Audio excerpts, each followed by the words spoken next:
What's going on, guys? Instant Classic 8 here. Want to talk about the Royal Rumble tonight.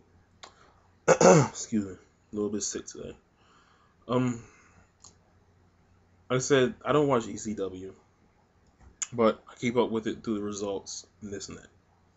So I go to check the results, and I see that the winner of, I guess it's called the ECW Homecoming, is Ezekiel Jackson. Now, that wouldn't bother me if it wasn't Ezekiel Jackson, if that wasn't, determine the winner who gets to face Christian at the Rumble for the title. Ezekiel Jackson? Really? Um, the reason I say this is, and then there's another match. Look at the results for Raw. You got Randy Orton versus Sheamus for the title. Haven't seen it yet, but I'm just going off of what I see. And it brings up the question to me, with the Royal Rumble being one of the big four that they have, definitely the second in command right behind WrestleMania. Is the undercard, the Royal Rumble, considered an afterthought?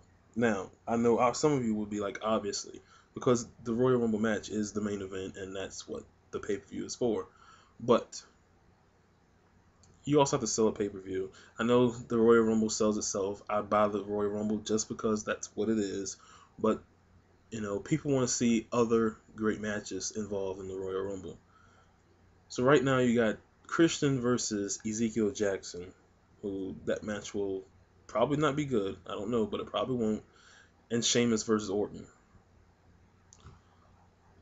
What happened to the good days where the undercard actually was good, where it was really, really good? I mean, yeah, there are some standouts. Kurt Angle, Chris Benoit from 2003. Triple H, Cactus Jack from 2000. Undertaker, Shawn Michaels from 98. It doesn't even have to be that. You just have to have really, you know, solid matches, and then probably like a good to great match before you have the Royal Rumble. The past few years, what we've seen: Cena versus JBL, Test versus Bobby Lashley, um, Kurt Angle versus Mark Henry. Just some real weak stuff. You know, not like I said, you don't have to put out an amazing match. Last year's, who'd you have? You had Edge versus Jeff Hardy. It wasn't the best match, but it was, it pretty much it did its job. Like I said, not that undercard was really good because John Cena versus JBL wasn't all that, but you did have one really good match. This year, I don't know who Undertaker's going to face. It'll probably be a triple threat with Batista and Ray. There's nothing there.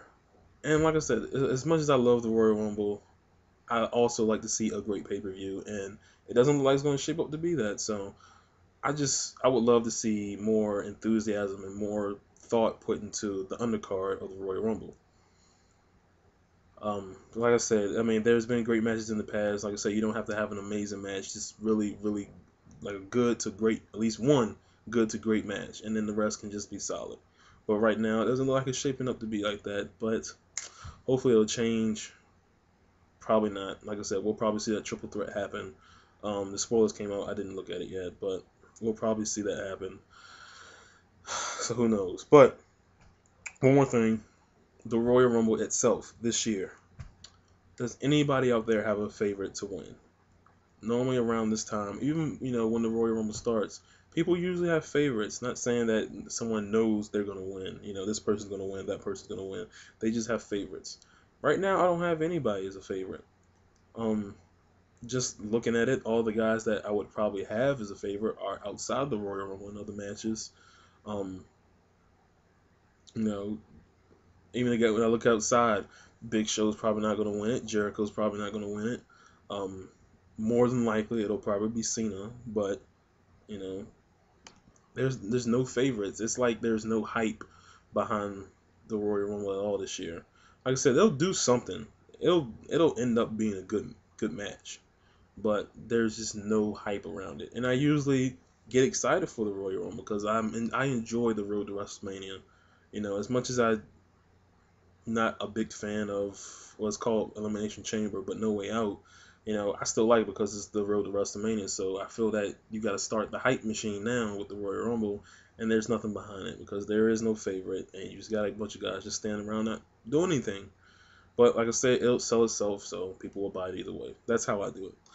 But hopefully, like I said, hopefully all that change. Hopefully I do have a favorite pretty soon, and hopefully the undercard proves me wrong and is actually good this year.